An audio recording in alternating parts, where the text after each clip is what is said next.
Okay, were you like, did you know people that went through Cambodia and Laos to get? Yes. Uh, my tank platoon was one of the tank platoons that went into Cambodia, not Laos, though. Laos was much further north. We were down close, what was called 3 Corps, is like 1, 2, 3, 4, and so 3 Corps was down towards Saigon.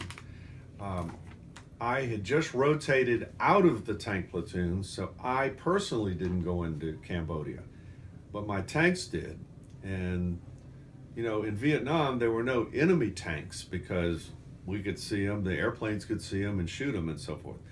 But apparently in Cambodia, there were Russian T-72 tanks or something like some Russian tanks that that gave our tanks some problems. And did like the South Vietnamese people? Did you like interact with them and stuff? Yes. We, from time to time, following President Nixon's orders, tried to help the Army of South Vietnam, which we called ARVNs, ARVN, and it never was very successful. The ARVNs weren't as highly motivated as the enemy was.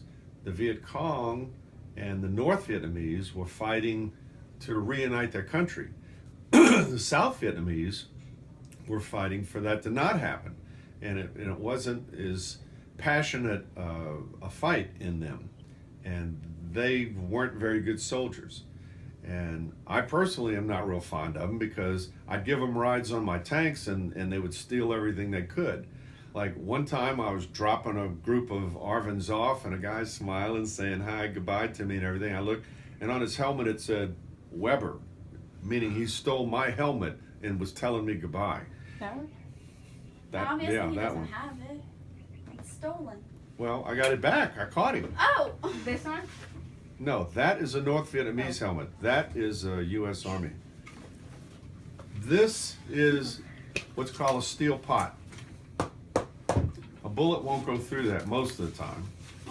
There's a plastic helmet liner, as it's called. You can see there's a lieutenant's bar on it. And then there's this steel pot that is very heavy and difficult for things to penetrate, and we would wear these when we were on the ground. When we're operating the tanks, we'd wear helmets that had radio and intercom. This is a North Vietnamese helmet. It's very light. Plastic. Its main function is to keep the rain and the sun off of the soldier, and it will not stop a bullet.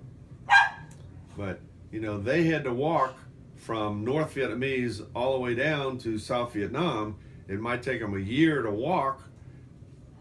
They haven't had a chance to fire their gun once because they're coming through Laos and Cambodia. So they're probably in a little spider hole, which is a little tiny hole that's well camouflaged.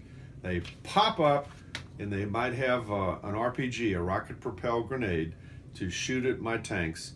And it makes a little hole going in, but when on the inside it shatters all that metal and everything and kills the crew.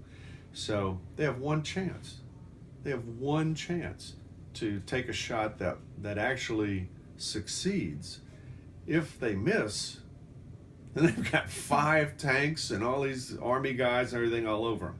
So anyway, How'd you get the helmet? This one. took it off a dead guy. Do you want to show the gun? I brought Or along stuff? Just your something stuff. that I didn't think I would be allowed to take to school, but I would be allowed to bring here. This is a North Vietnamese weapon. It's called a Chi-Com SKS. It's a sniper rifle.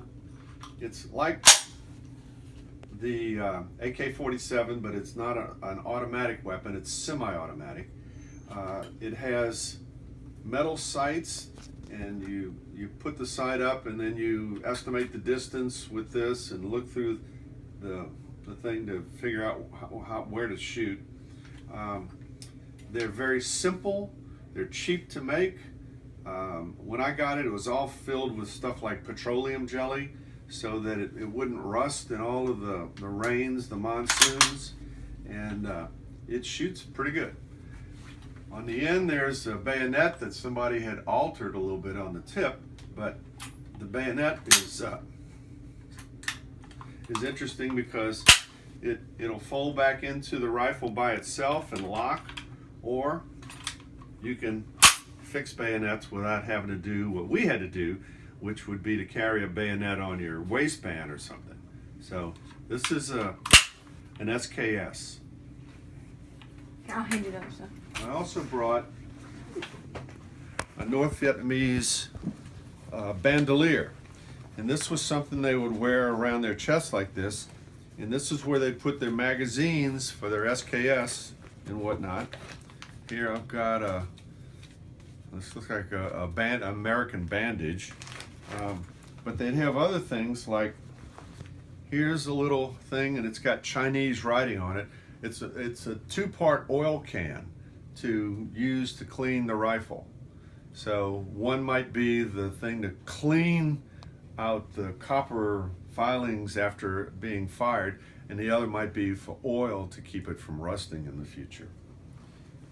So anyway, I just thought it was interesting to bring from the Weber War Museum a bandolier. Here's something else. What is this? I haven't looked at this in a long time. Oh, it's another one of those things. Okay. So I have two. But anyway, you'll see this in all of the movies where they've got this thing on the front of them and they're running at you with these rifles. I have more questions, but Okay. okay. Oh, did yeah. they ever video you, like, because it was, like, very televised, like, the war? Well, we didn't have video back then.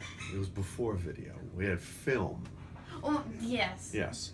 And I was